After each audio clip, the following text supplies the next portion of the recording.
নমস্কাৰ মোৰ প্ৰিয় বন্ধু বান্ধৱীসকল, মান্যা কুকিং এণ্ড ইটিং চেনেললৈ সকলোকে স্বাগতম জনাইছোঁ। আৰু আজি এটা লৈ আহিছোঁ নতুন ৰেচিপি, যাৰ নাম হৈছে সাউথ ইণ্ডিয়ান ষ্টাইলেৰে বনোৱা ডিমৰ জালুকীয়া।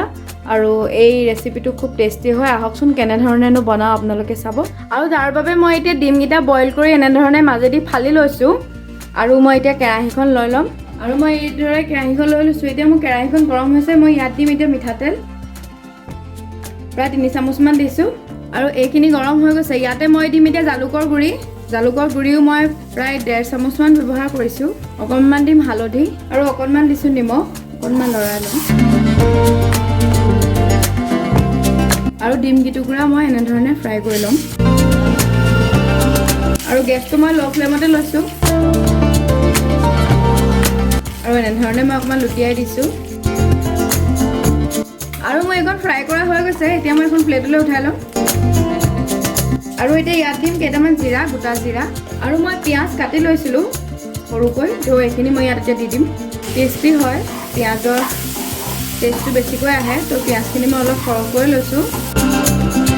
আৰু এনেধৰণে মই লৰাই ল'ম। আৰু ইয়াত দিম এতিয়া অকণমান হালধি, অকণমান দিছোঁ ধনিয়াৰ পাউডাৰ, অপশ্যনেল হয়, এইটো নিদিলেও হয়। আৰু মই এতিয়া ইয়াতে দি দিম আদা নহৰু পেষ্ট। আৰু মই এই আদা নহৰু পেষ্টখিনিতে কেইটামান জালুকো দি লৈছিলোঁ। আৰু পেষ্টখিনি মই মিক্সাৰত বনোৱা নাই, সেইখিনি মই পিচি লৈছোঁ, অলপ মানে পূৰা মিহি কৰি দিয়া নাই। আৰু দি দিম অকণমান জালুকৰ গুড়ি আৰু এইকণ লৰাই ল'ম। আৰু মই এতিয়া ইয়াত দিম কেইটামান নৰসিংহৰ পাত। আৰু এইখিনি মই 2 মিনিটৰ কাৰণে ল' ফ্লেমত ঢাকি ৰাখিম। আৰু এয়া মোৰ 2 মিনিট হৈ গৈছে। এতিয়া মই অকণমান লৰাই ল'ম।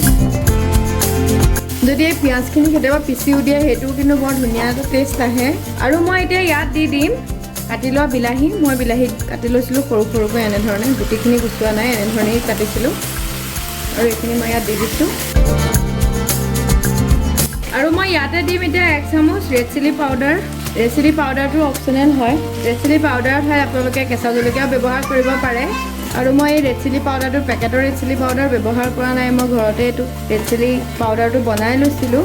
তো আপোনালোকে ঘৰতে এনেধৰণে ৰেড চিলি পাউডাৰ বনাই পেলাই ৰাখিব। সেইটো ৰেড চিলি পাউডাৰে তেতিয়া বেছি অপকাৰো নকৰে।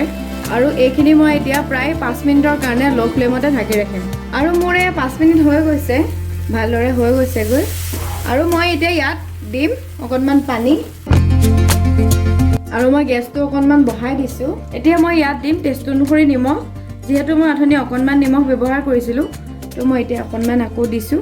আৰু এইখিনি মই 5 মিনিটৰ বাবে ল' ফ্লেমতে আকৌ ঢাকি ৰাখিম। আৰু মোৰ এই 5 মিনিট হৈ গৈছে, এয়া চাওক। আৰু মই এতিয়া ইয়াতে দি দিম ফ্ৰাই কৰি লোৱা ডিম কেইটুকুৰা। আৰু 1 মিনিটৰ কাৰণে মই ল' ফ্লেমত ঢাকি ৰাখিম। আৰু মোৰ এয়া 1 মিনিট হৈ গৈছে।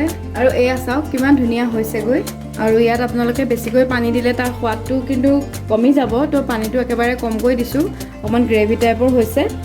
আৰু এই জোলটো খুব ধুনীয়া। আৰু আজি মই এয়া ৰেডি কৰি পেলালোঁ সাউথ ইণ্ডিয়ান ষ্টাইলেৰে ডিমৰ জালুকীয়া। আৰু আপোনালোকেও ঘৰত বনাই চাবচোন। আৰু মোৰ এই ভিডিঅ'টো চাই কেনে পালে মোক শেষত কমেণ্ট কৰি জনাব। যদি ভাল পালে এটা লাইক কৰিব। আৰু মোৰ চেনেলটো যিসকলে ছাবস্ক্ৰাইব কৰা নাই, তেওঁলোকেও ছাবস্ক্ৰাইব কৰি দিব বুলি আশা কৰিলোঁ। ধন্যবাদ।